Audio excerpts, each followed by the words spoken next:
Bonjour, je suis l'auteur du livre Les sciences revisitées, dans lequel je pointe du doigt un certain égarement de notre savoir.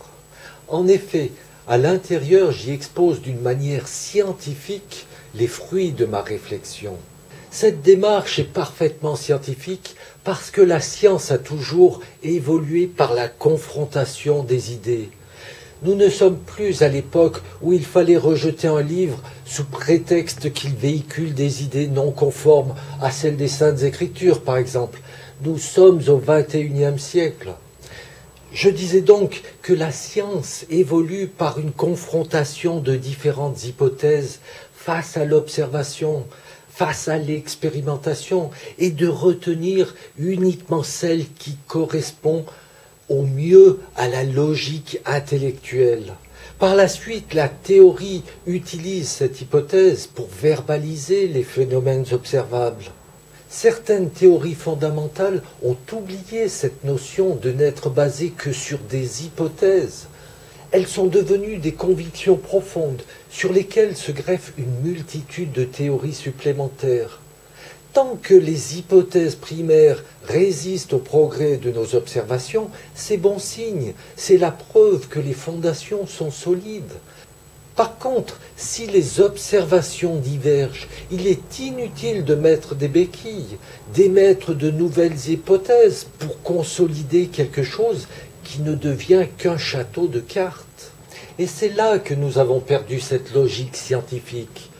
Sous prétexte d'une méthode qui voudrait définir l'ordre des choses, nous nous sommes égarés. Nous ne voulons plus réévaluer la solidité des fondations parce que ce château de cartes satisfait non plus la logique de notre esprit, mais une forme de logique mathématique. C'est le cas avec la gravitation. En effet, cette théorie de la gravitation de Newton repose, comme chacun sait, sur l'hypothèse d'une force d'attraction gravitationnelle entre les masses. Hypothèse qui avait chagriné les savants de l'époque, y compris son auteur qui s'était excusé de faire intervenir une force sans support matériel et qui agit instamment à distance. Aujourd'hui encore, cette force reste mystérieuse. Que ce soit le graviton ou les ondes gravitationnelles, rien ne nous permet d'affirmer avec certitude que cette force soit bel et bien présente. Mais la gravitation fonctionne à merveille. Une pomme tombe toujours en direction du sol. Alors, cette force d'attraction a perdu, au niveau de la conscience collective, ce sens de n'être qu'une hypothèse. Nos observations, qu'elles soient en direction du monde microscopique ou du monde astronomique, ont grandement évolué au fil du temps. Et cette théorie de la gravitation montre aujourd'hui ses limites. Alors, pour ne pas la rejeter, nous inventons des choses invisibles qui exercent cette hypothétique force d'attraction. Nous installons une béquille empreinte de beaucoup de stupidité, nous inventons la matière noire. Est-ce vraiment une démarche scientifique que de proposer de tels artifices? N'aurait-il pas été plus judicieux d'utiliser ces observations incompatibles avec la théorie pour enfin reconsidérer cette hypothèse de base? Vous comprendrez bientôt pourquoi je peux m'exprimer de la sorte en disant que cette théorie de la gravitation est fausse. Vous le comprendrez parce que je le démontre. Tout comme ce qui est résumé sur le tableau noir de la couverture de ce premier volume, qui sera suivi de 2 autres, et que je qualifie de grandes erreurs de la science. Ces erreurs vont du modèle de l'atome, en passant par la gravitation de Newton, bien entendu, la relativité d'Einstein, ou pire encore, la théorie du Big Bang. Le principal point de départ de ce livre est le modèle atomique. Pour le présenter, je vais donner la parole à mon fils Sébastien qui a, dès le début de mes recherches, suivi ma démarche intellectuelle. Il la maîtrise parfaitement. Pour preuve, il a réussi à me devancer dans certaines conclusions et même dans certaines découvertes. Avant cela, je précise encore une petite chose. Le modèle atomique est une représentation symbolique que l'on se fait du plus petit élément de la matière, l'atome. Élément qui restera jamais invisible, même à nos instruments les plus sophistiqués, à cause de sa taille et surtout à cause de son fonctionnement. Le modèle atomique que nous connaissons tous, le modèle planétaire, repose lui aussi sur un tas d'hypothèses. Par exemple, la charge électrique des particules, nous ne savons toujours pas expliquer sa provenance. Par contre, nous interprétons les phénomènes électriques par le déplacement de particules, comme l'électron. Or, encore une fois, derrière cela se cache cette hypothèse d'une charge électrique et non pas d'une réalité formelle. Bon, maintenant je te laisse la place, Sébastien. À toi de jouer. Bonjour. Afin de vous faire découvrir pourquoi un nouveau modèle atomique est envisageable, je vais formuler un questionnement systématique sur le modèle actuel, pour mettre en évidence ses propres limites, voire ses incohérences. Je vous parlerai uniquement du modèle atomique, celui que nous étudions lors de notre formation scolaire, le modèle planétaire, encore connu sous le nom de modèle de Bohr, en hommage à Niels Bohr qui en fut son inventeur. Au centre de l'atome se trouve le noyau. Petite précision, en latin, noyau se dit nucleus, d'où les sciences nucléaires pour celles qui s'intéressent principalement à l'étude du noyau atomique. Ce noyau se compose de protons, matérialisés par ces boules rouges, et de neutrons par ces boules jaunes. Le proton est doté de cette fameuse charge électrique qui est positive. Deux charges électriques de même signe se repoussent. Nous imaginons donc le rôle du neutron qui permet cet assemblage. Assemblage relativement résistant, étant donné qu'on parle de l'interaction nucléaire forte, pour lier ces particules et cet amalgame. Autour de ce noyau se trouve l'électron, que je matérialise par cette boule. L'électron est doté de la même charge électrique que le proton, mais de signe négatif. Deux charges électriques de signe contraire s'attirent. Pour éviter ce rapprochement, l'électron est animé d'un mouvement orbital. Il perçoit de ce fait une force d'inertie centrifuge qui tend à l'éloigner. Force équivalente à la force électrique, donc l'électron est en équilibre. Pour qu'un atome soit électriquement neutre, il faut autant d'électrons qu'il y a de protons dans son noyau. Dans le cas présent, ce modèle comporte 12 protons. Il faut donc 12 électrons qui tournent dans tous les sens. Modèle que je présente ainsi. Nous retrouvons le noyau au centre et sur différentes orbites les 12 électrons qui gravitent dans tous les sens. Ce modèle soulève une première question. Comment les électrons arrivent-ils à se croiser?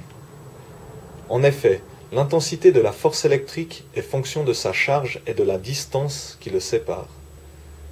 Donc, que ce soit une force d'attirance due à des charges opposées ou une force répulsive due à des charges de même signe, dans les deux cas, la portée et l'intensité suivent les mêmes variations, comme vous pouvez le constater avec la force magnétique de ces aimants. Dans un cas comme dans l'autre, la portée est similaire. Le proton agit à distance sur l'électron.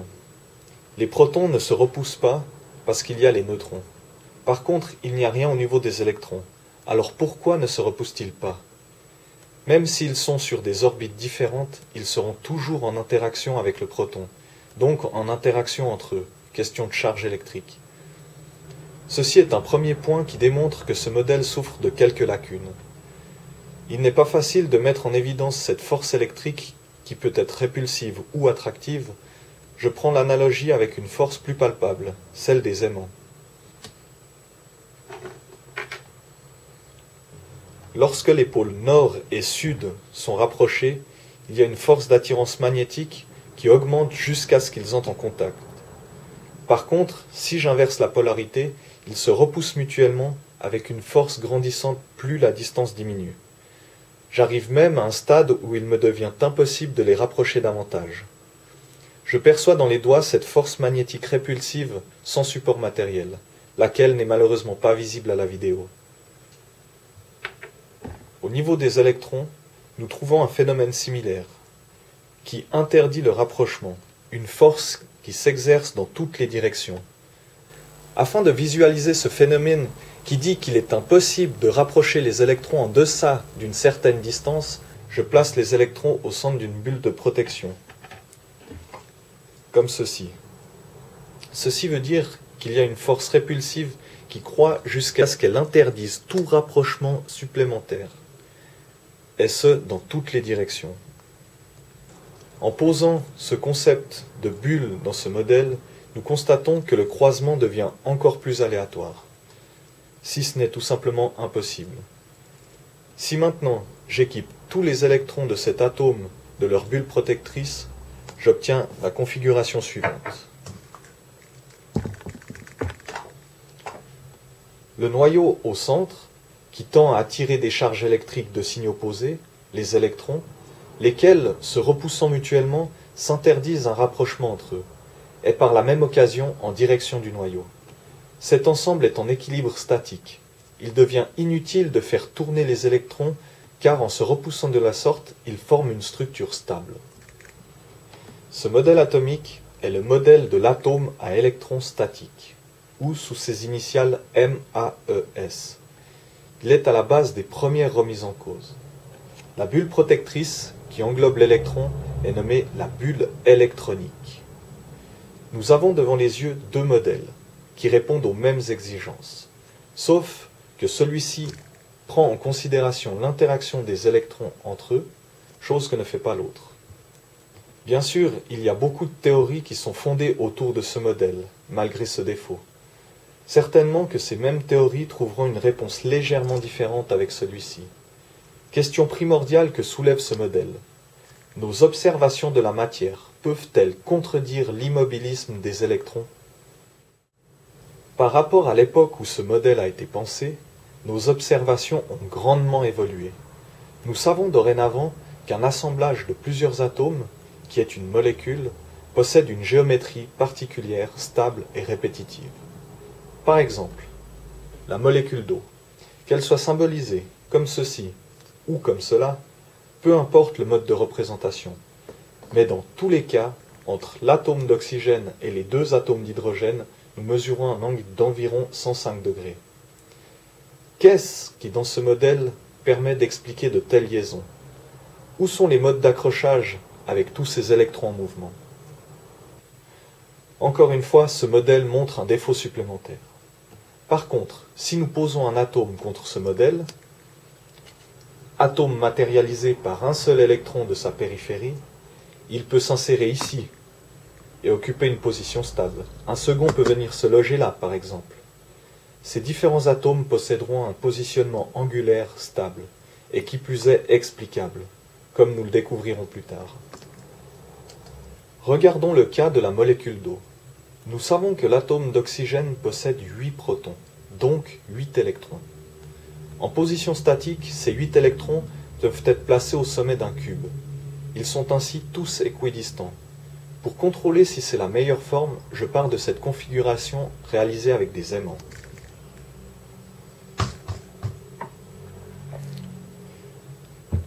Les billes métalliques représentent les électrons. Il y aurait bien entendu le noyau au centre. Cette forme est stable, mais si j'applique une légère force verticale, j'arrive à faire descendre cette face carrée qui pivote. J'obtiens ce nouveau volume. Je le complète avec des aimants, pour conserver l'équidistance entre eux.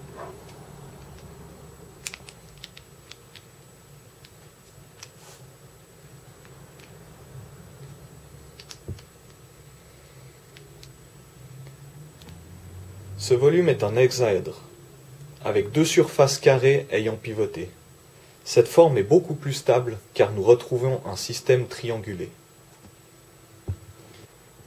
Appliquons cette forme à une molécule d'eau, dans laquelle nous faisons apparaître les bulles électroniques. Les billes bleues sont les bulles protectrices autour des 8 électrons de l'atome d'oxygène, et les deux roses sont celles des atomes d'hydrogène. Nous voyons les deux surfaces carrées. Nous comprendrons par la suite pourquoi les atomes d'hydrogène se lient dans le prolongement d'une ligne qui pointe en direction du noyau. Dans cette configuration, nous mesurons un angle de 118,5 degrés. Ce ne sont pas les 105 degrés annoncés, mais en connaissant la méthode de mesure, le doute est tout de même permis.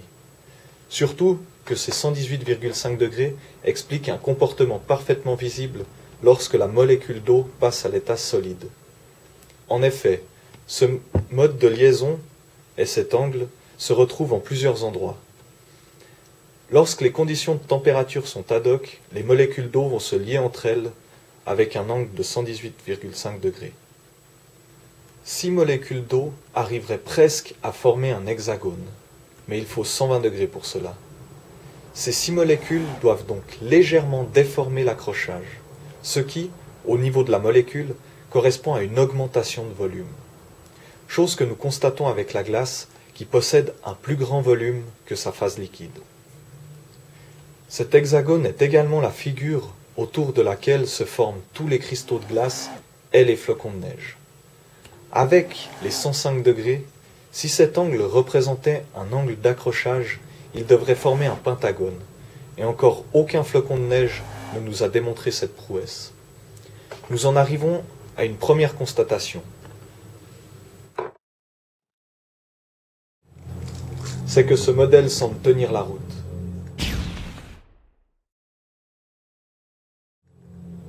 Je ne fais pas plus de démonstrations avec d'autres molécules, mais vous pouvez me croire, des électrons statiques enlèvent beaucoup de mystère à la matière. Pour aller de l'avant, contrôlons si l'hypothèse d'une force électrique est compatible avec ce modèle, et l'autre par la même occasion. Nous savons que l'électricité passe au travers de la matière solide conductrice. En effet, nous calculons la résistance d'un conducteur par la relation R est égal à ρL sur S, ce qui veut dire que la résistance R est égale à la résistivité du matériau ρ multiplié avec la longueur du conducteur et divisé par sa section, ce qui confirme que l'électricité traverse la matière. Je prends ce modèle de l'atome à une échelle réduite. Les bulles électroniques sont matérialisées par ces boules blanches, avec les électrons en leur centre. La matière solide est un ensemble d'atomes contigus au niveau de leur bulle électronique.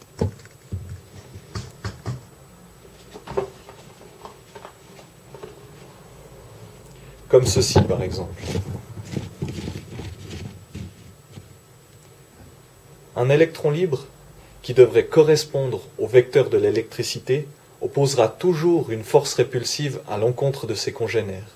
Il doit donc être considéré avec sa bulle protectrice, laquelle est au minimum celle qui interdit tout rapprochement entre les électrons de ces atomes.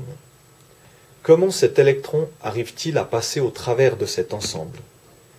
Surtout que cette taille de bulle électronique est celle qui immobilise tous les autres. Non, que ce soit dans le modèle de l'atome à électrons statiques comme dans le modèle de Bohr, les électrons ne se déplacent pas comme nous le présumons. Ils ne sont pas les vecteurs de l'électricité et la force répulsive entre les électrons n'est pas d'ordre électrique.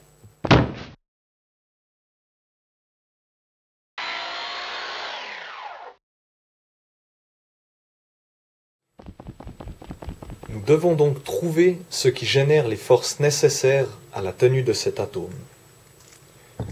Une force d'attirance et une force répulsive.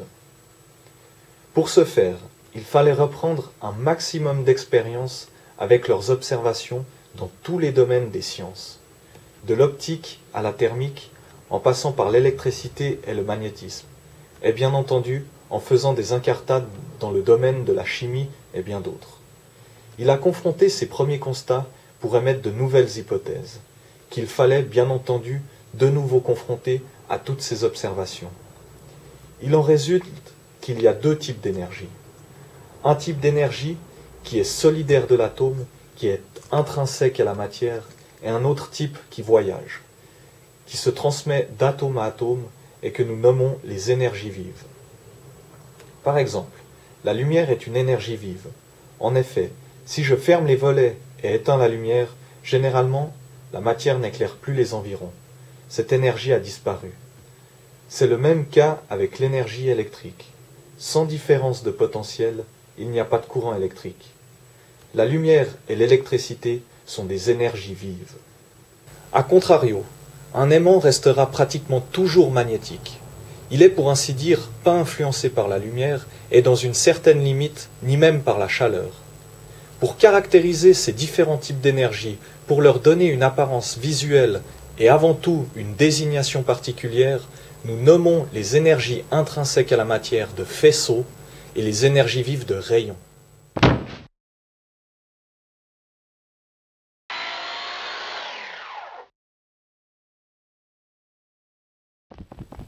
Un faisceau énergétique se présente sous la forme d'un flux de cette énergie, comme un spaghetti sans fin qui sort de cette particule, matérialisée par ma main, et y retourne.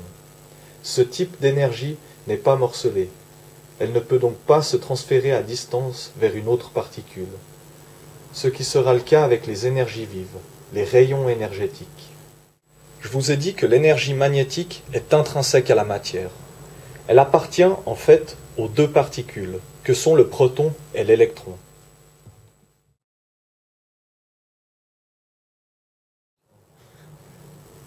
Le faisceau magnétique traverse la particule et présente les pôles nord et sud.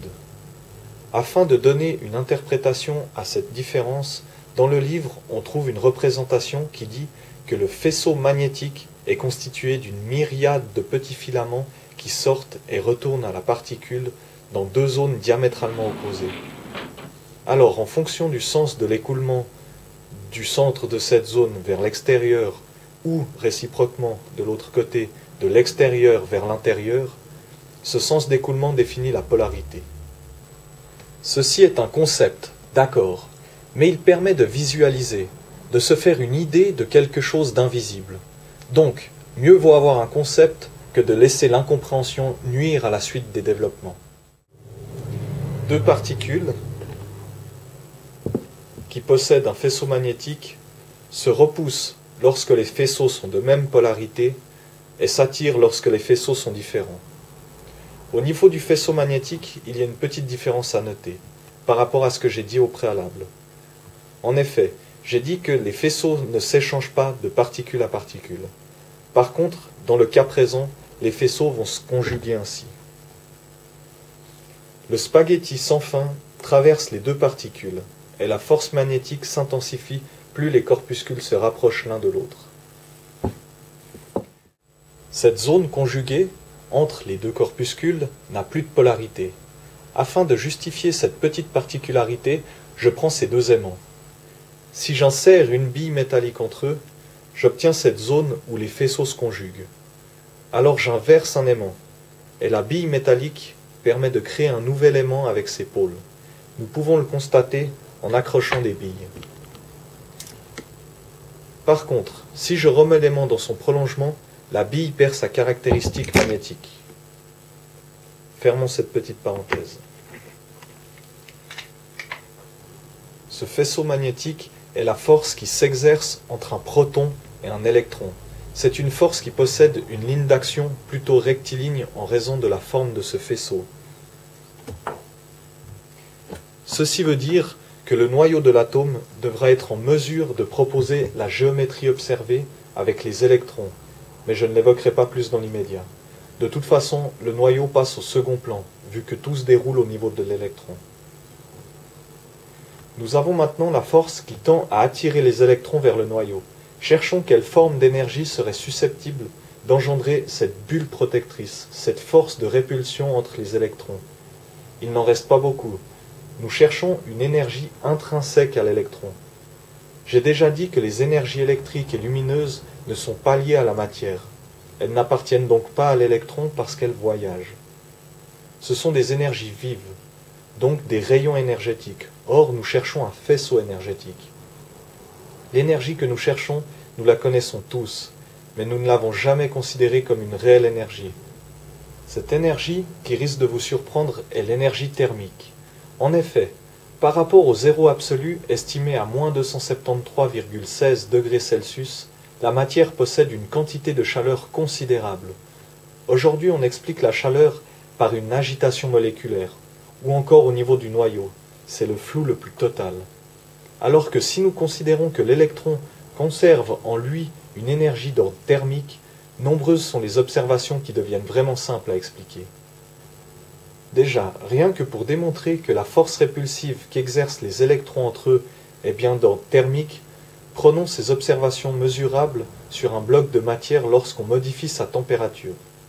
Si on le chauffe, il dilate dans toutes les directions.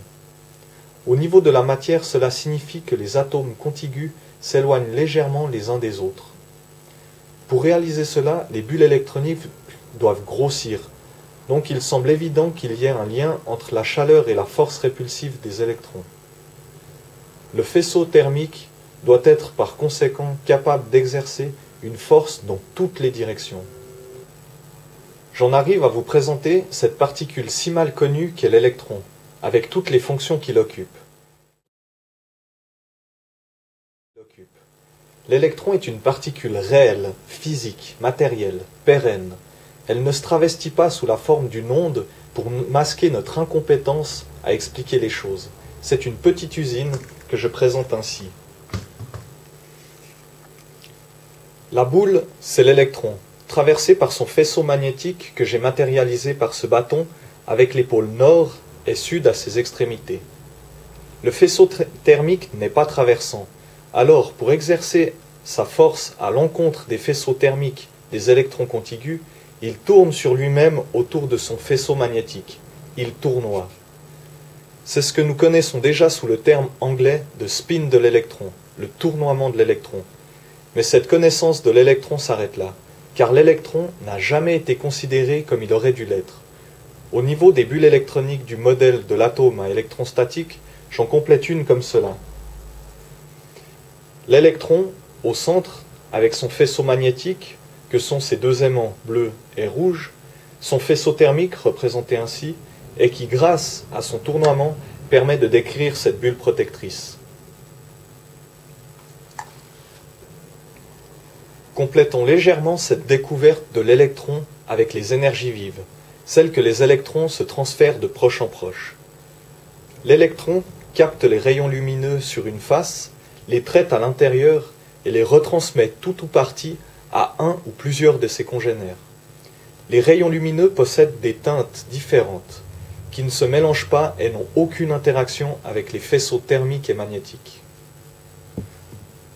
L'organisation qui est proposée vient de l'observation de la décomposition de la lumière à travers un prisme, et plus particulièrement en comprenant la polarisation de la lumière. Actuellement, on voudrait que la lumière soit des ondes dans tous les plans, et en supprimant toutes celles qui ne sont pas dans un plan, on polariserait la lumière. Ceci n'est pas une explication. Par contre, en considérant les teintes concentriques, donc de petits rayons de lumière coniques, là nous obtenons de réelles explications, mais ceci n'est pas prévu pour aujourd'hui. Précisons tout de même que du fait du tournoiement, ce sont de petites quantités d'énergie lumineuse qui sont transmises, donc en conformité avec l'observation de Max Planck et ses quanta de lumière. Mais ce ne sont pas des photons, ce sont des rayons. Les rayons électriques, quant à eux, traversent l'électron perpendiculairement aux rayons lumineux. Ceci expliquera en son temps pourquoi nous parlons de la règle des 3 doigts. Si les rayons n'interfèrent pas entre eux et entre les faisceaux, ils sont toutefois les vecteurs qui permettront à un faisceau de se charger ou de se décharger. En effet, les faisceaux thermiques n'échangent pas la chaleur avec les autres faisceaux thermiques, ils exercent une force répulsive. Donc, pour modifier son intensité, l'électron transforme une partie des rayons lumineux perçus en faisceau thermique. Ou le contraire, pour décharger ce faisceau, l'électron évacue plus de rayonnement lumineux que perçu. Nous le constatons avec la vision infrarouge, qui démontre qu'un objet plus chaud que son environnement émet un rayonnement lumineux. Dans le second volume des Sciences revisitées, le chapitre sur la thermique vous convaincra certainement. Dans le même ordre d'idées, les rayons électriques agissent principalement sur le faisceau magnétique, ce qui explique cette confusion d'attribuer à une charge électrique une force, car celle-ci est d'ordre électromagnétique. Donc un atome ne possède plus cette notion d'être doté de plus ou moins de charge électrique, il est plus ou moins avide en rayonnement électrique. Du moins, l'électron transformera plus ou moins d'énergie électrique en faisceau magnétique, que ce faisceau est en déséquilibre par rapport à son environnement. En d'autres termes, des atomes ou des molécules seront en apparence électriquement excédentaires ou déficitaires, non pas par la présence ou l'absence d'électrons par rapport à son état neutre, mais que ces faisceaux magnétiques ne sont pas dans l'état d'équilibre normal. En conclusion, un ion, anion ou cation n'est pas un atome avec plus ou moins d'électrons, car un proton capture toujours au moins un électron, donc un atome ne peut jamais se retrouver dénué de tous ses électrons. Nous reviendrons sur cette petite parenthèse après avoir vu les états de la matière. Maintenant que nous savons comment fonctionne l'atome, et plus précisément l'électron, nous comprenons comment peuvent se former les liaisons. Elles passeront toujours par des faisceaux magnétiques, ceux des électrons. Reprenons la molécule d'eau sous le format MAES. L'atome d'hydrogène comporte un seul proton. Il est électriquement neutre, alors actuellement nous disons qu'il comporte un seul électron. Or, vu que nous savons dorénavant que l'électricité n'est pas liée à l'électron, que le proton possède un faisceau magnétique doté des pôles nord et sud, qu'il peut capter 2 électrons, alors il ne se gêne pas pour le faire. Et dans cette molécule, le proton d'hydrogène est entre ces 2 bulles électroniques. Il a donc mis en commun avec l'atome d'oxygène un électron. Il a libéré un électron pour en capturer un appartenant à l'atome d'oxygène. Cette liaison par mise en commun d'un ou plusieurs électrons ne pose plus ce problème d'équilibre électrique. C'est même la principale liaison au sein des molécules. C'est une électronisation, une liaison moléculaire. Cette liaison n'est pas encore celle qui caractérise formellement les états de la matière. En effet, elle est présente dans la molécule d'eau qui peut être dans les états liquide, solide et gazeux. Ces états se différencient par l'intensité de la liaison avec les faisceaux magnétiques et de l'organisation qui peut se mettre en place. Tout à l'heure, en parlant de la liaison des molécules d'eau pour former un hexagone, cela impliquait que la portée des faisceaux magnétiques s'intensifiait par la diminution de la taille de la bulle électronique, par une baisse de la température. Ces faisceaux magnétiques plus intenses arrivent ainsi à imposer une structure géométrique stable qui caractérise un état solide. Pour donner un exemple de structure géométrique organisée, je prends ce nouvel atome. Les liaisons magnétiques se font dans le prolongement des 2 bulles électroniques opposées. La liaison de plusieurs atomes se présente ainsi. Une seconde couche viendra se superposer de cette manière. Cette structure organisée est de forme cubique. Elle laisse un grand vide, donc une certaine instabilité. Mais ce vide peut être comblé par une couche intermédiaire, comme ceci.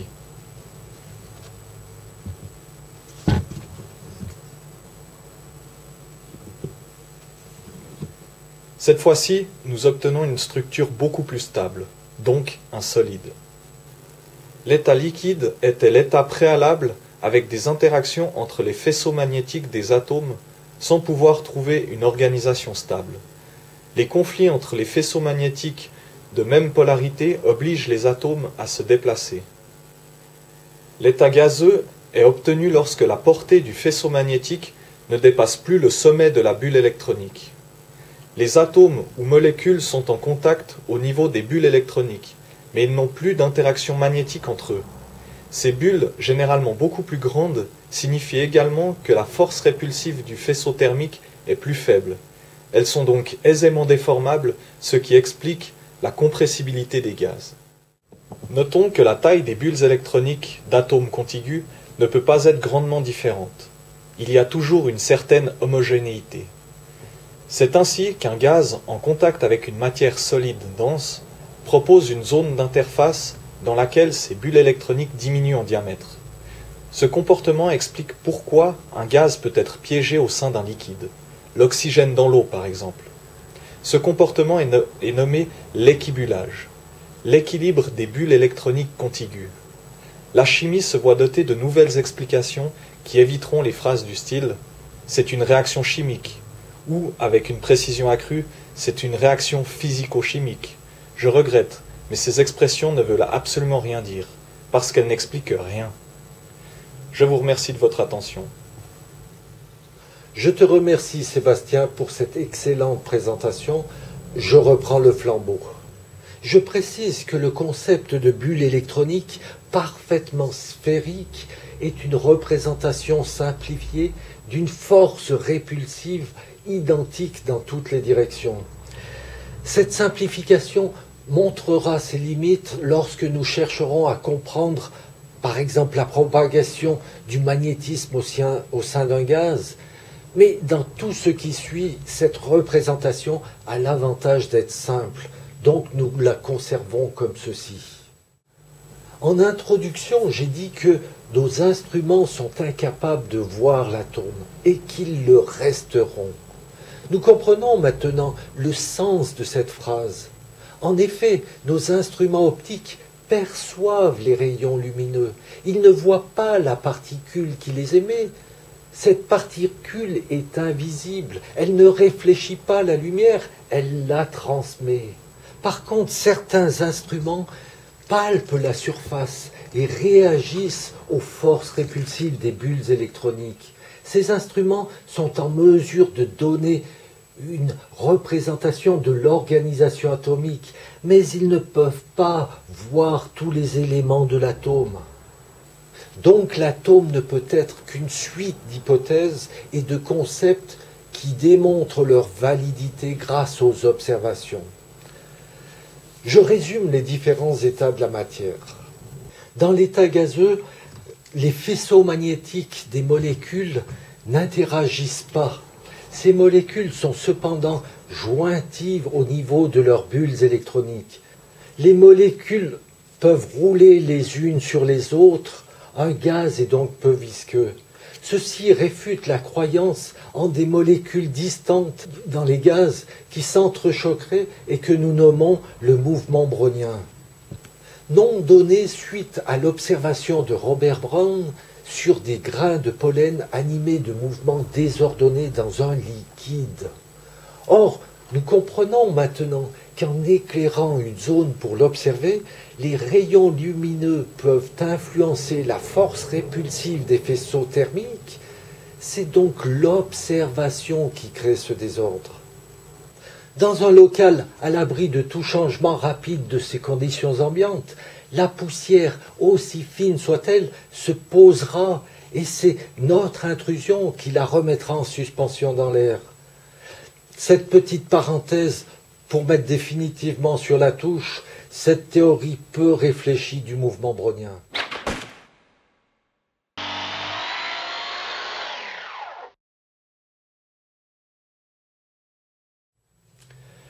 Dans l'état liquide, il y a interaction entre les faisceaux magnétiques des molécules.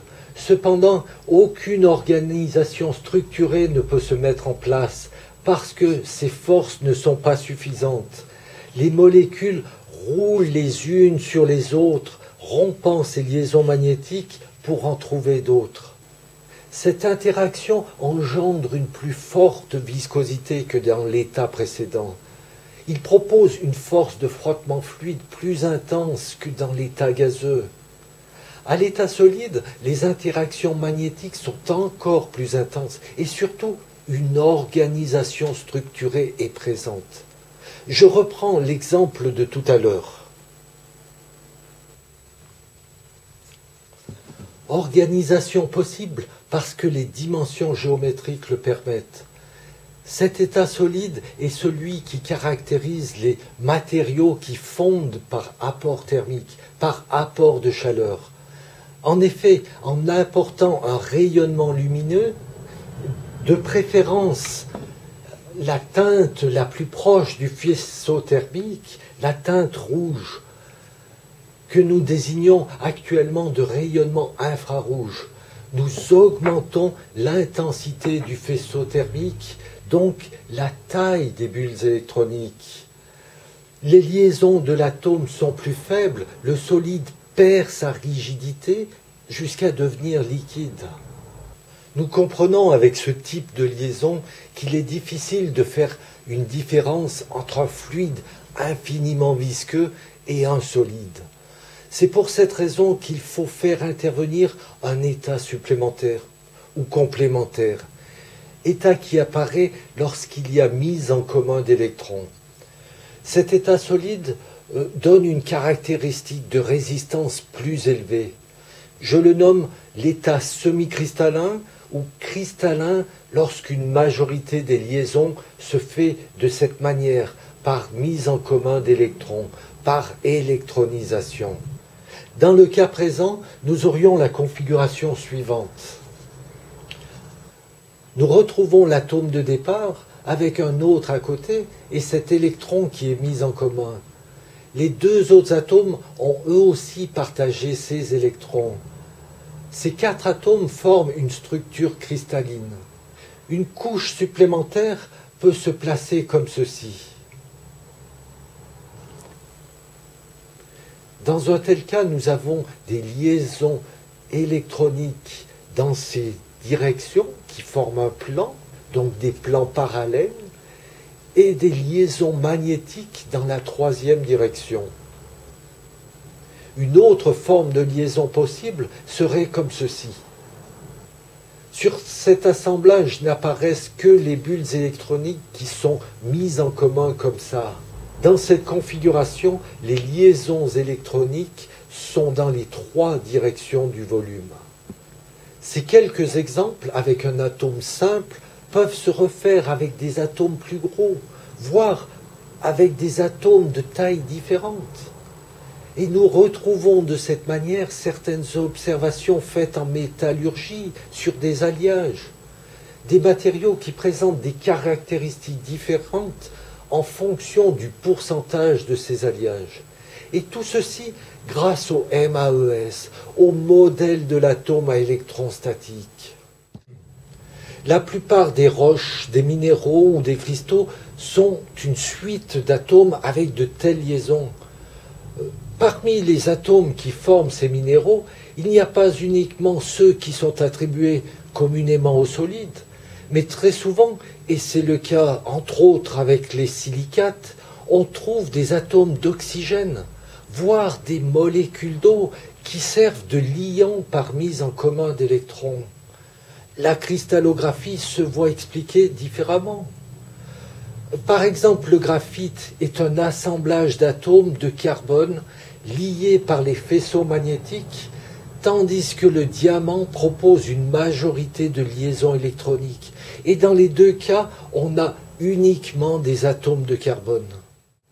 L'électronisation nécessite des conditions particulières que la chimie essaye de reproduire.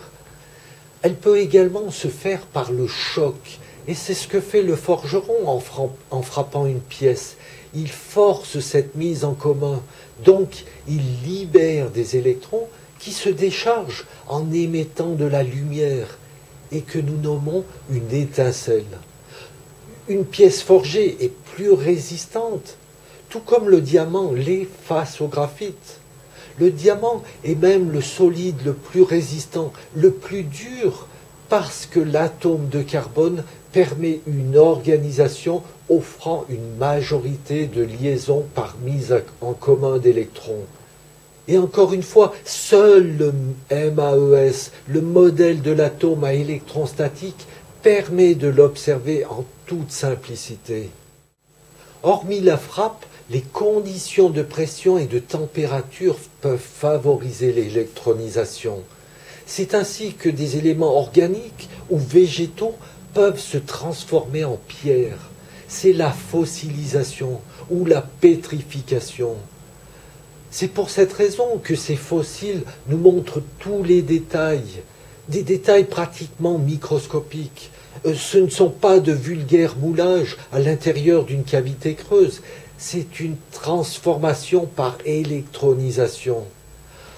Mais il y a tellement de choses à dire dans ce domaine que je préfère en rester là pour l'instant. Donc nous venons de voir l'état gazeux, l'état liquide, l'état solide et cristallin. Ah, j'allais oublier de parler du vide. En effet, qu'est-ce que le vide ? Aristote avait bien dit que la nature a horreur du vide. Mais malgré cela, le vide est défini comme représentant un volume dénué de tout corpuscule. Or, quel que soit notre dispositif pour tirer au vide, nous n'arrivons jamais au vide absolu. Il y a toujours une infime pression non nulle. Pour comprendre le vide, portons notre réflexion sur le vide spatial. Comme nous l'avons vu tout à l'heure, la lumière est véhiculée par les électrons qui se transmettent de proche en proche, d'électron à électron, des rayons lumineux. Dans l'obscurité de la nuit, nous distinguons des étoiles lointaines. Il faudrait donc des électrons libres entre nous et ces étoiles. Ces électrons devraient être assez proches les uns des autres, au moins en contact au niveau de leurs bulles électroniques. Cet ensemble d'électrons ne constituerait pas de la matière, car il n'y a pas de protons. Par contre, ce milieu, avec une viscosité quasiment nulle, ce fluide subtil, est ce que depuis la plus haute antiquité, les savants nomment l'éther. C'est Einstein qui mit un terme à l'éther en disant que la science n'a nul besoin d'un tel concept.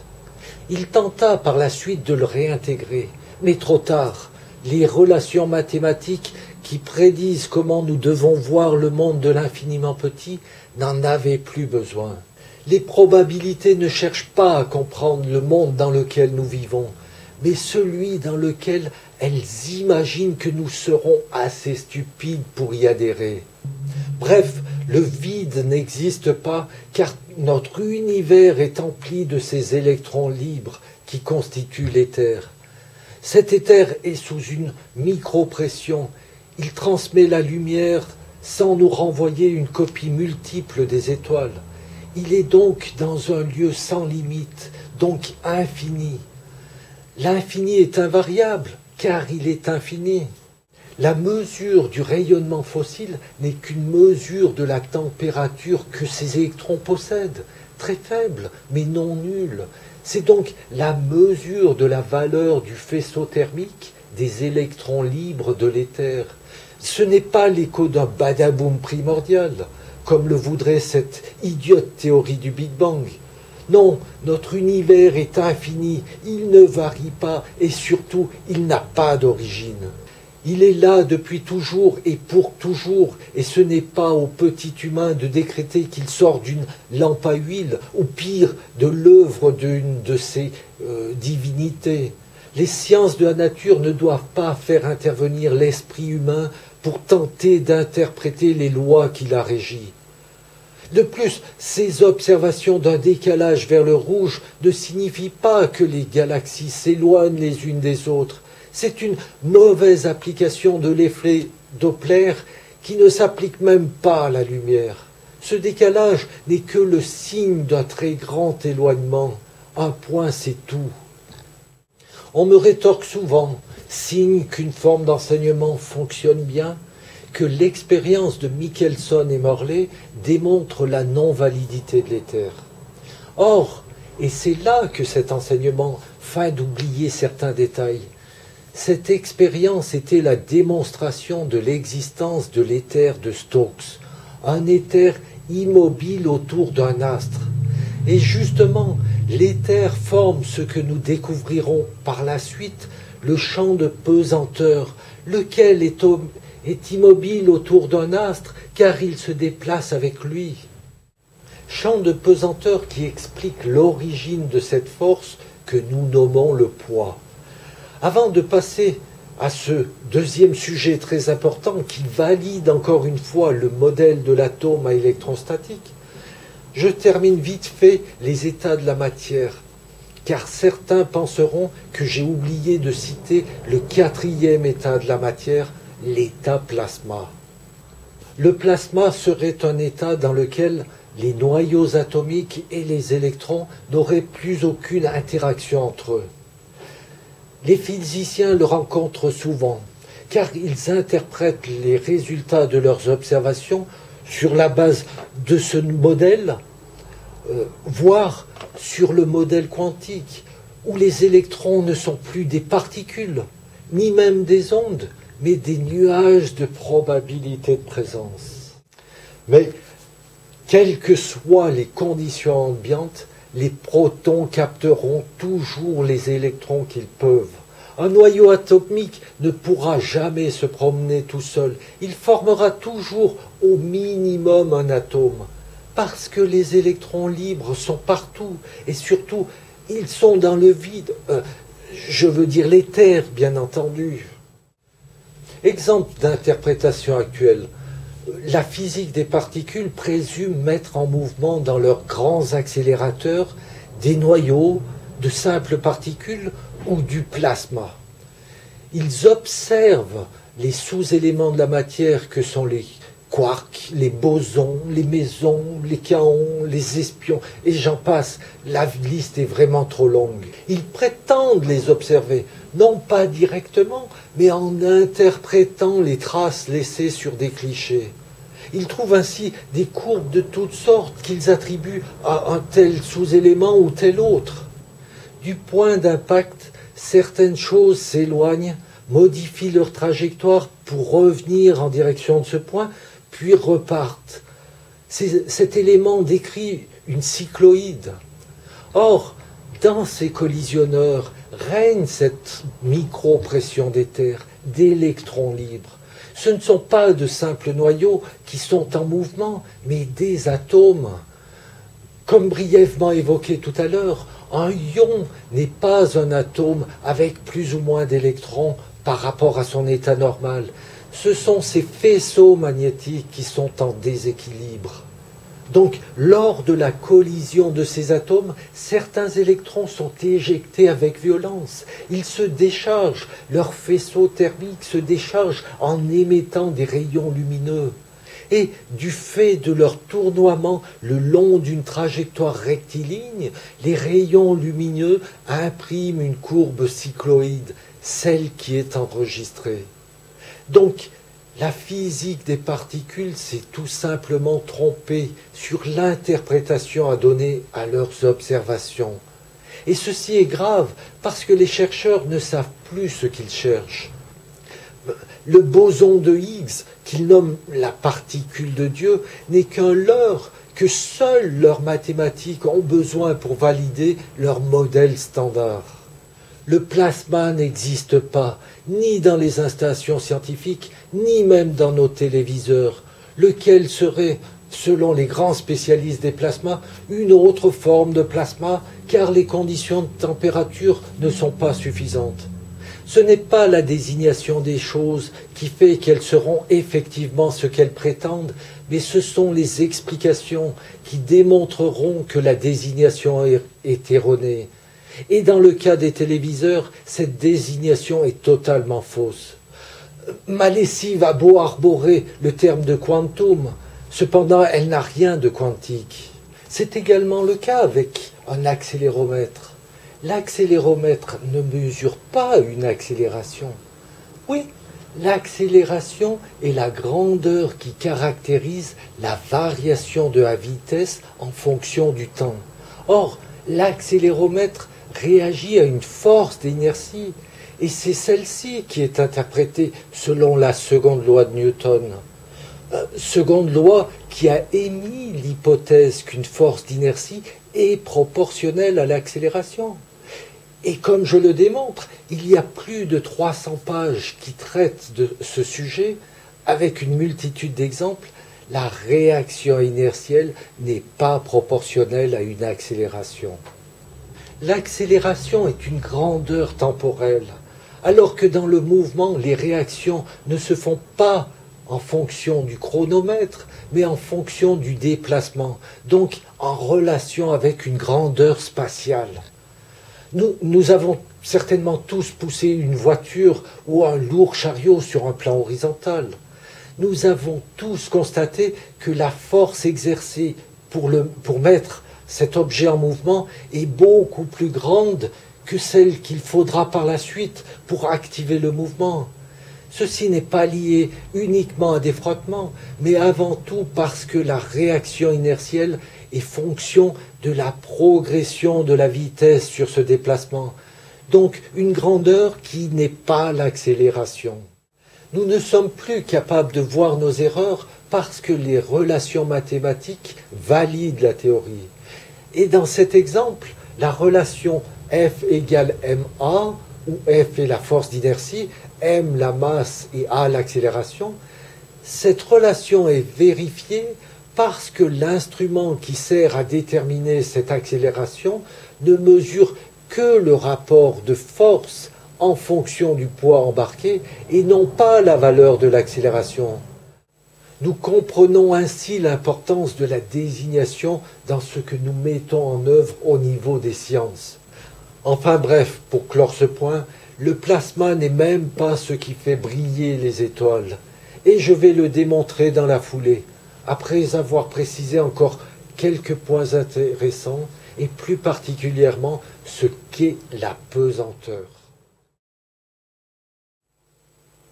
Pour expliquer ce principe, une fois de plus, il faut commencer du départ, d'observations simples afin d'extrapoler vers des phénomènes visibles, perceptibles, mais encore incompris.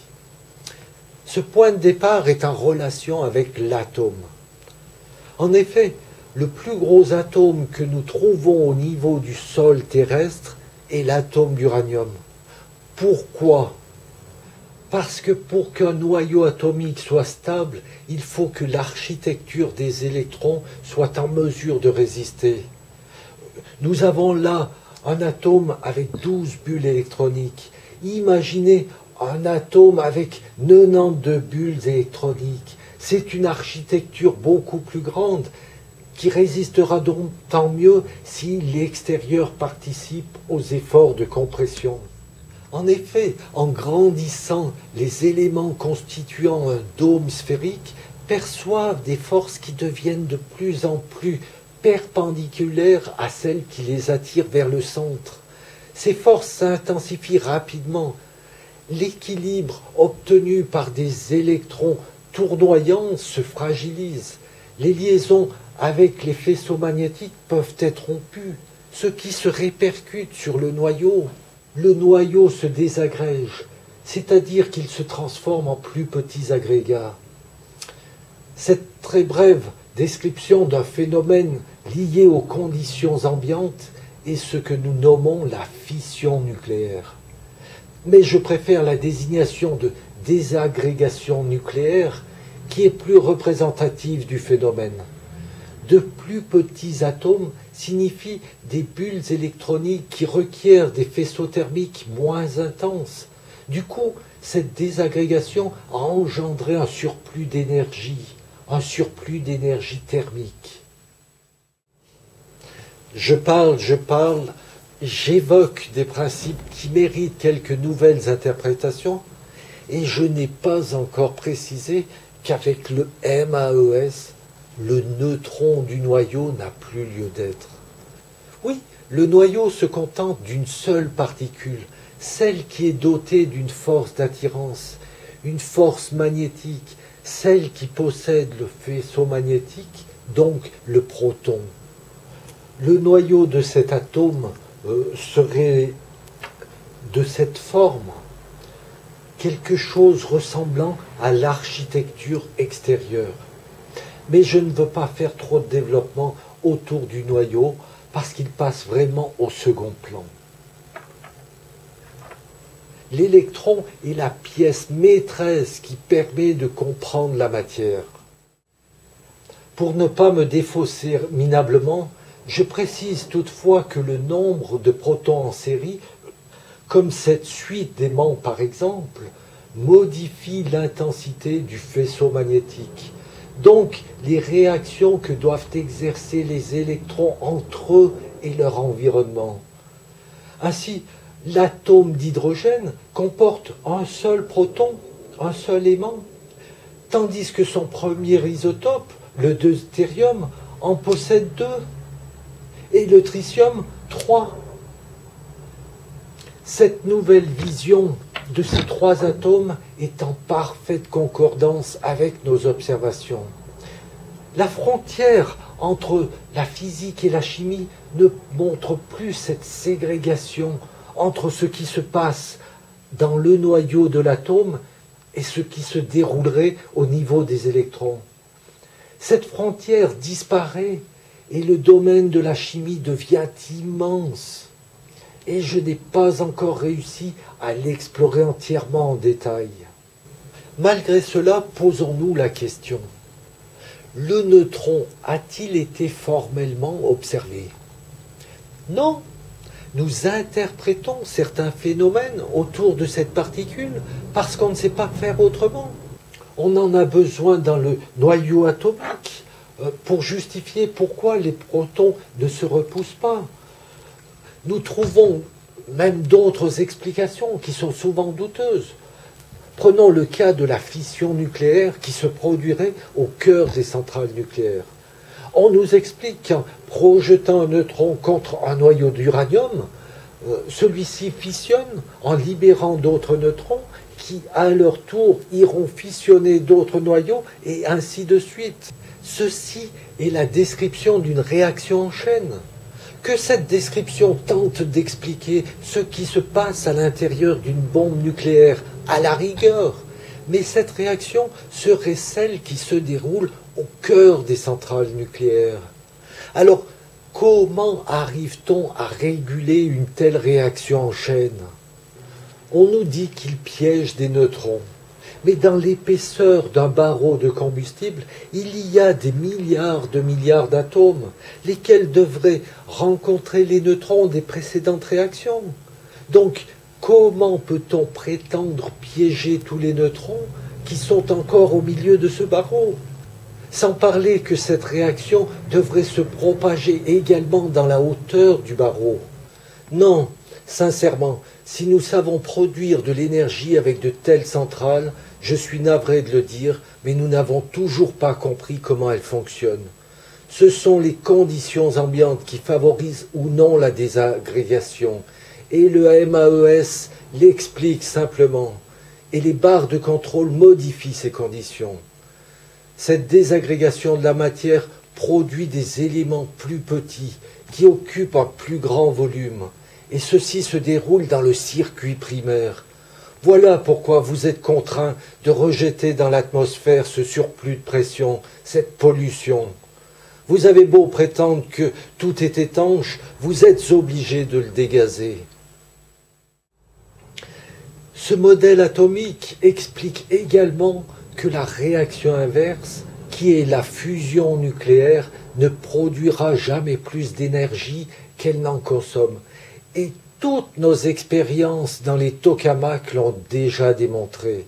Ce n'est pas une question d'échelle et le projet ITER sera uniquement un gouffre financier s'il va à son terme. On veut nous faire croire que cette réaction est présente dans les bombes à H, les bombes à hydrogène, ce qui expliquerait qu'elles soient plus dévastatrices. Mais les militaires comme les physiciens sont des menteurs. Je ne parle pas de leur prétendue bombe à neutrons qui n'a jamais existé, mais bien de cette bombe H qui est une bombe traditionnelle avec une amorce faite autour des isotopes de l'hydrogène. Et le MAES explique leur rôle et pourquoi la réaction est plus virulente, et surtout que ce n'est jamais une fusion des noyaux d'atomes, mais toujours une désagrégation. Revenons au sujet qui était de découvrir le principe de la pesanteur. Je disais que l'atome d'uranium est le plus gros dans les conditions qui règnent au niveau du sol. Or, si nous plongeons à l'intérieur du manteau terrestre, dans le magma, nous trouvons de nouvelles conditions plus propices à la formation d'atomes encore plus gros, lesquels, s'ils remontent, se désagrègent, se fissionnent en produisant un surplus d'énergie thermique, en générant le magma. Si nous poursuivons notre voyage dans les profondeurs du manteau, nous rencontrerons des atomes de plus en plus gros, car si la pression hydrostatique augmente rapidement, l'action du champ de pesanteur, ce que vous connaissez encore sous le nom d'accélération gravitationnelle, augmente elle aussi. Si je fais simultanément le voyage de l'autre côté du globe, nous faisons les mêmes constats des noyaux atomiques de plus en plus gros, jusqu'à n'en trouver plus qu'un seul, parfaitement centré. Ceci est le noyau astral, un gigantesque noyau atomique formé de protons, organisé de sorte que tous les faisceaux magnétiques soient orientés dans une direction, celle des pôles magnétiques. Avant de bondir parce que cette vision serait le début de la formation d'un trou noir, rappelez-vous que je vais démontrer la pesanteur, qui n'est pas la gravitation, parce que Newton s'est trompé. Cet immense noyau atomique, ce noyau astral, ne peut subsister uniquement si la pression est suffisante. Pression obtenue grâce à la malléabilité de la matière qui forme le manteau et surtout grâce aux électrons libres qui migrent en direction du centre pour compléter le nombre d'électrons autour des atomes qui se désagrègent. L'équilibre est assuré par les électrons car ce sont eux qui exercent la force répulsive, la pression.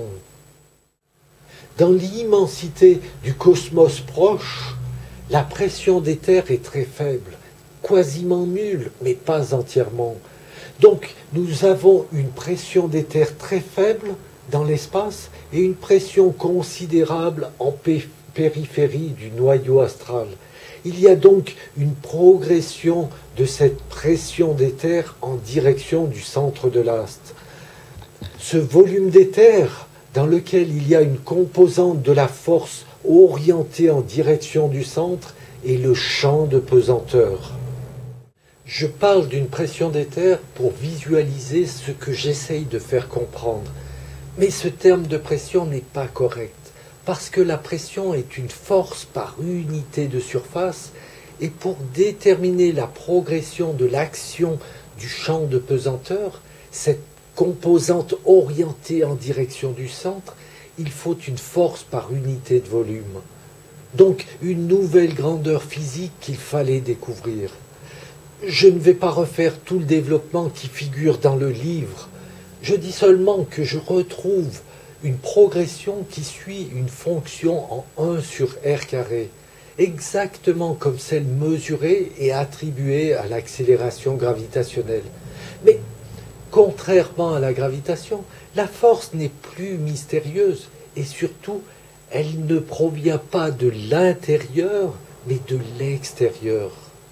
En effet, sur ce modèle, les forces passent par les bulles électroniques et non pas par l'attraction du noyau. Le noyau flotte au milieu de ces bulles parce qu'il tire de tous les côtés. Tous les électrons qui composent un bloc de matière perçoivent l'action du champ de pesanteur qui règne en ce lieu. Donc, la quantité de matière ne correspond pas au nombre de particules qui sont présentes dans le noyau, mais au nombre d'électrons. Le poids d'une entité est fonction du nombre d'électrons qui la composent, et la taille des bulles électroniques définit sa densité. Plus elles sont petites, plus l'entité est dense, donc pour un même volume, l'objet plus dense et plus lourd, parce qu'il y en a plus.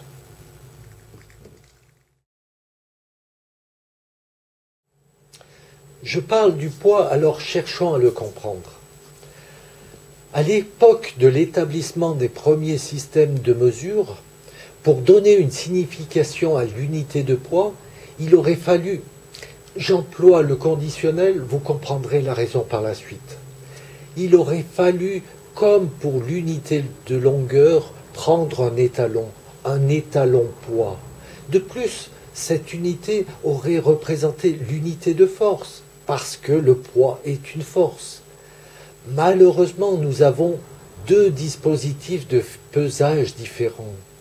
Le dynamomètre, qui utilise la déformation élastique d'un ressort par exemple, et les balances à fléau. Ces balances comparent des poids, d'un côté une quantité de marchandises et de l'autre une référence chiffrée qui permet de déterminer le poids de cette marchandise.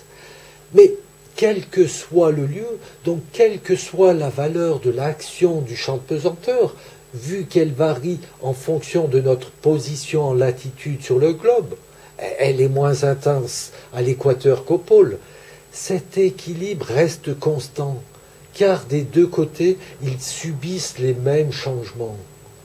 Et c'est cette invariance des balances par rapport au dynamomètre qui, lui, subit une déformation variable.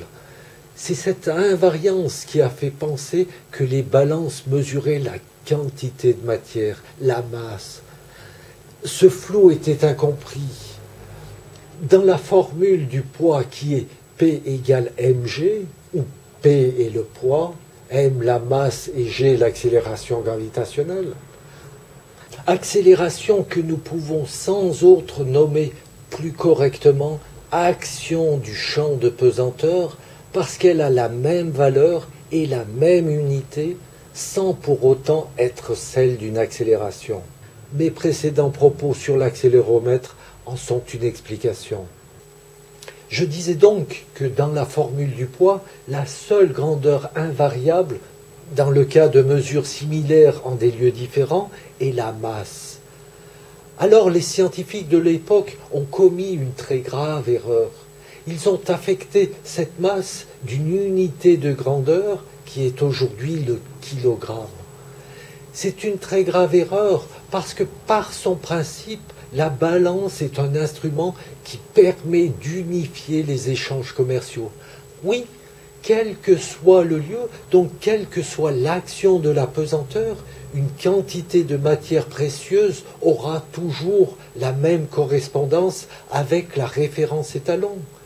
Nous devons de ce fait parler de poids unifié, tandis que le dynamomètre affiche, lui, le poids effectif. La quantité de matière, la masse, n'est que le rapport entre la quantité de matière qui forme l'étalon de base et la quantité de matière contenue dans la marchandise pesée, comparée. C'est un rapport de grandeur. Or, un rapport ne peut jamais posséder une unité de grandeur. Pour imager cette remarque, si l'étalon est 4 pommes par exemple, et que j'en ai 20, j'ai 5 fois cet étalon, j'ai 5 étalons pommes, et non pas 5 pommes. Avec la masse, c'est exactement la même chose. L'étalon représente un nombre d'électrons, et sur une balance, nous comparons combien de fois ce nombre d'électrons est contenu dans cette marchandise. Nous ne connaissons pas le nombre d'électrons qu'il y a dans l'étalon. Par contre, nous saurons combien de fois ce nombre est dans la marchandise pesée. Voilà pourquoi il y a toujours cette ambiguïté entre la masse et le poids, entre le kilogramme, unité de masse, et le newton, unité de force, donc de poids. Il aurait fallu parler de poids unifié et de poids effectif pour faire la différence. Le poids effectif est mesuré avec un dynamomètre, mais comme l'étalon a été défini en un lieu, Paris en l'occurrence, c'est cet étalon qui se déplace et non pas l'instrument étalonné à Paris. De ce fait, même le dynamomètre affiche une valeur du poids unifié. Il en résulte que la valeur effective du poids ne peut être qu'une valeur calculée. En conclusion, l'unité de masse, le kilogramme, bien qu'il soit considéré comme une grandeur fondamentale, est une très grave erreur. Il faut donc la faire disparaître du système de mesure.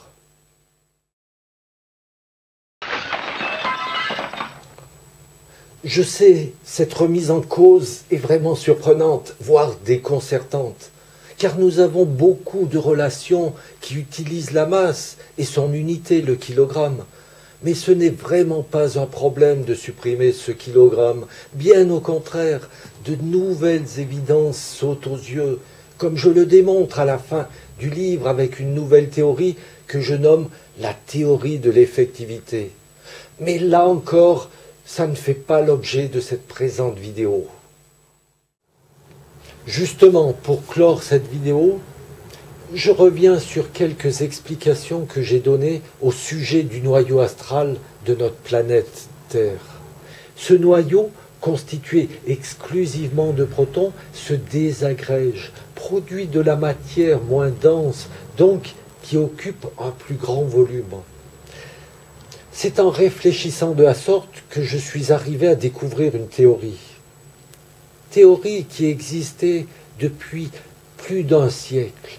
Donc j'ai redécouvert une théorie volontairement et occultée parce qu'il y a la tectonique des plaques continentales qui prévaut et qui fait office de seule vérité qu'il faut enseigner.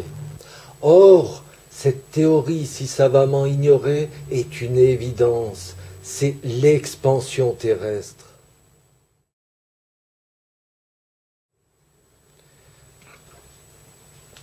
Voici le globe terrestre actuel. À l'époque des dinosaures, il y a 200 millions d'années, le globe terrestre avait la taille suivante. Il était 2 fois plus petit. Tout démontre cette nouvelle vérité.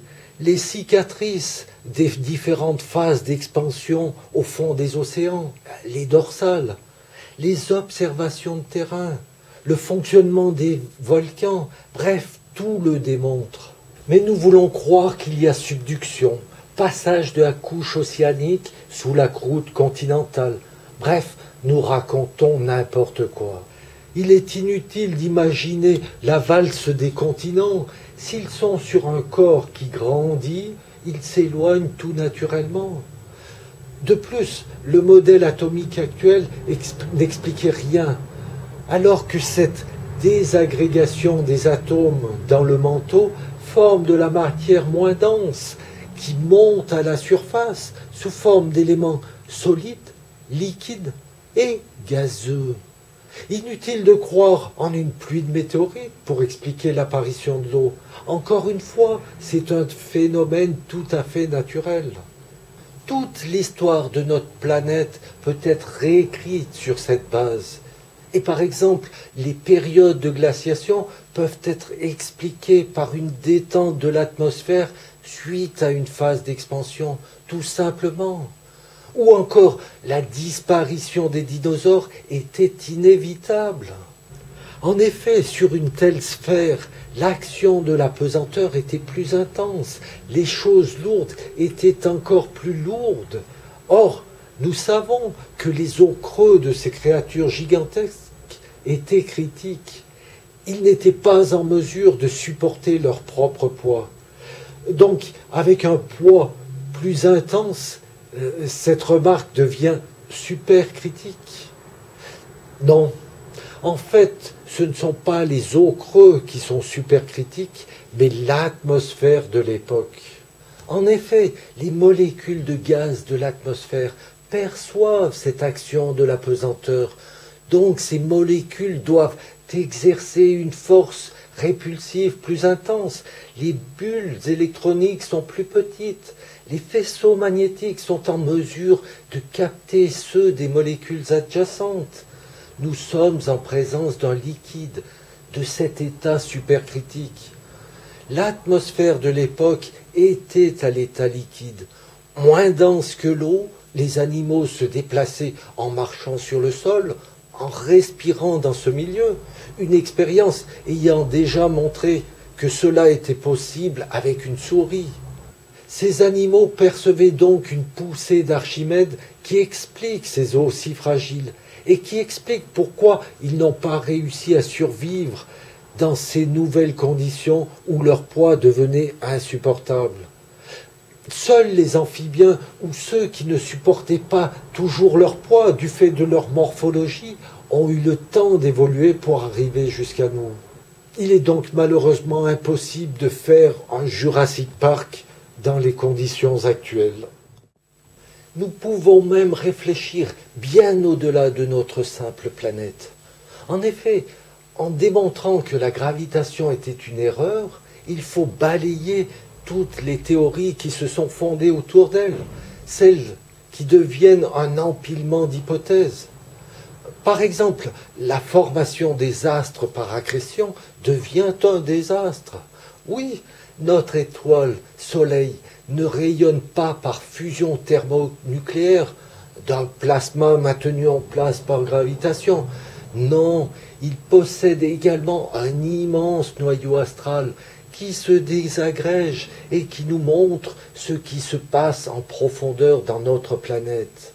En refroidissant, une étoile n'arrive pas à former une coquille solide qui l'envelopperait totalement. Elle est trop grosse. Alors, de temps en temps, elle procède à des liftings et expulse de la matière qui formera ou non une planète. Nous ne sommes pas une poussière d'étoile, mais une goutte de soleil. C'est tout de même plus joli, non ?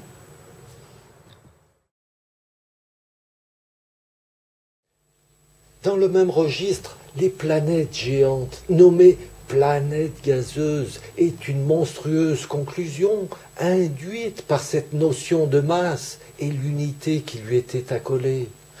En effet, nous avons cherché une constante universelle de la gravitation de symbole G majuscule pour donner une valeur de masse aux astres.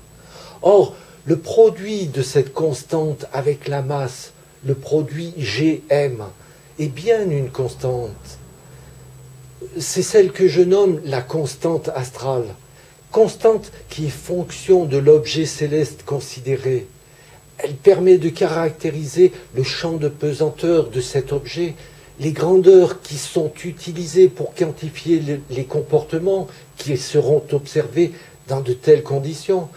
Mais cette constante ne permet pas de définir une quantité de matière, celle d'un astre, car cette quantité de matière est produite par le noyau astral, donc elle varie en fonction de sa désagrégation.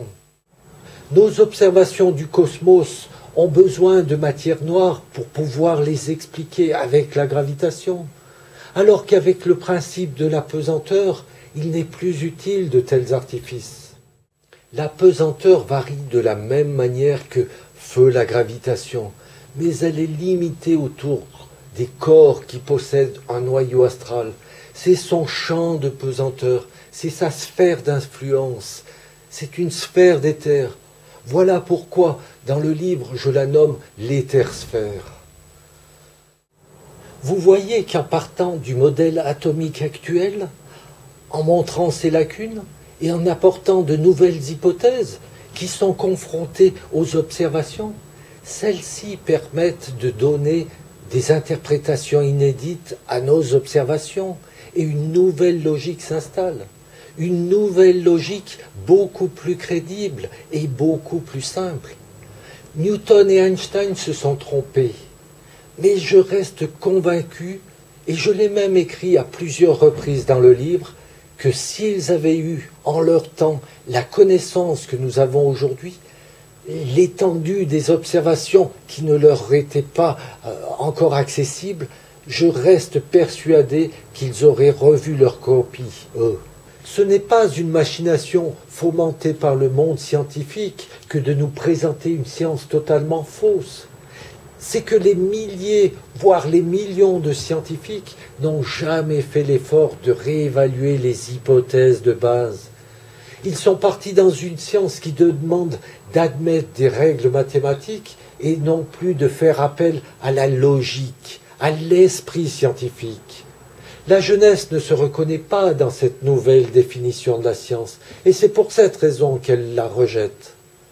Je ne suis pas tendre envers ce monde scientifique, qui n'existe même plus. Il n'y a plus de réel scientifique. Un véritable scientifique compare en toute objectivité de nouvelles hypothèses, de nouvelles idées. Il ne doit pas les occulter et invectiver son auteur parce qu'elles ne sont pas conformes aux dogmes en vigueur. Malheureusement, le monde de la science est dominé par les seigneurs du savoir, les physiciens. Personne ne peut leur formuler le moindre reproche, car personne ne les comprend. Eux non plus ne se comprennent pas entre eux. Les sciences revisitées démontrent que depuis plus d'un siècle, ils sont partis dans une dérive infernale. Les sciences quantiques en sont la preuve.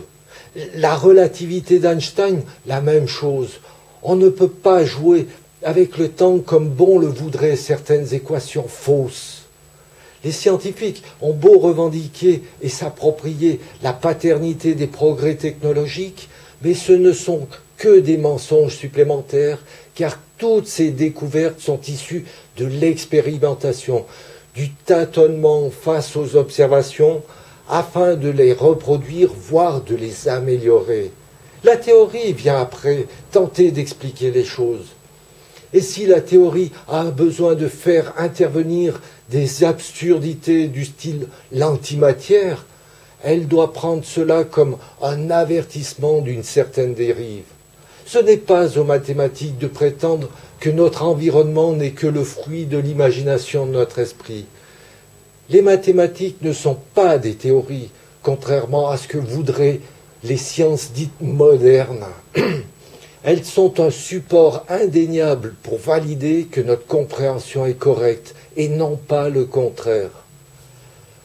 Aujourd'hui, notre intelligence, notre logique est jetée au rencard, sous prétexte que nos sens sont induits en erreur. Mais balivernes, ce sont vos théories qui sont abjectes. Vraiment n'importe quoi. Et dire que cela sort de l'esprit humain, de son intelligence. Bon, je m'arrête là.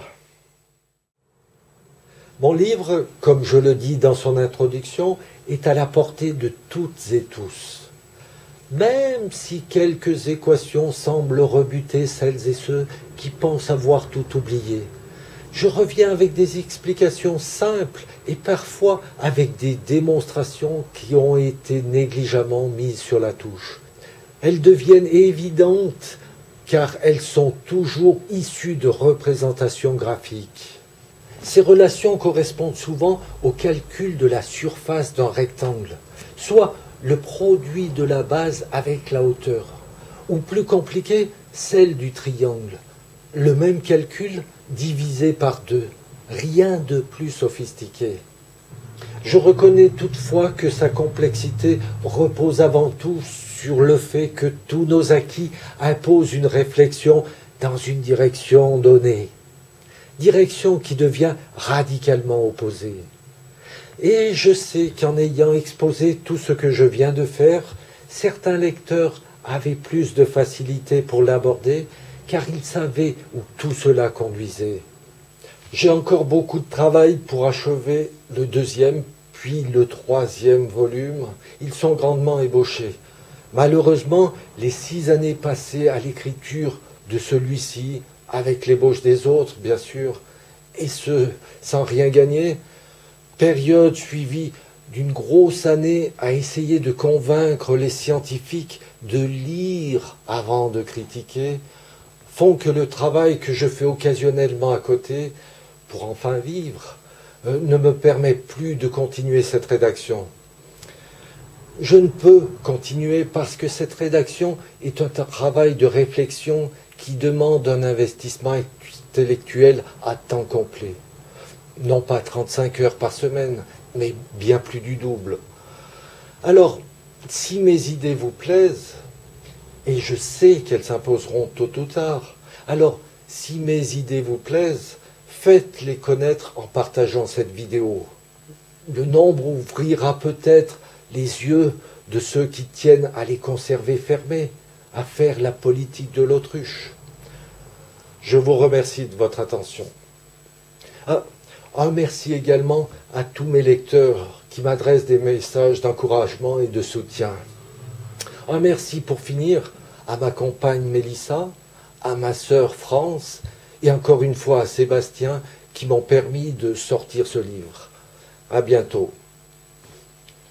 Éventuellement cet été, au camping du Pont Vert à Épinac en Bourgogne, la gérante, ma sœur, est très sympa et j'y vais souvent.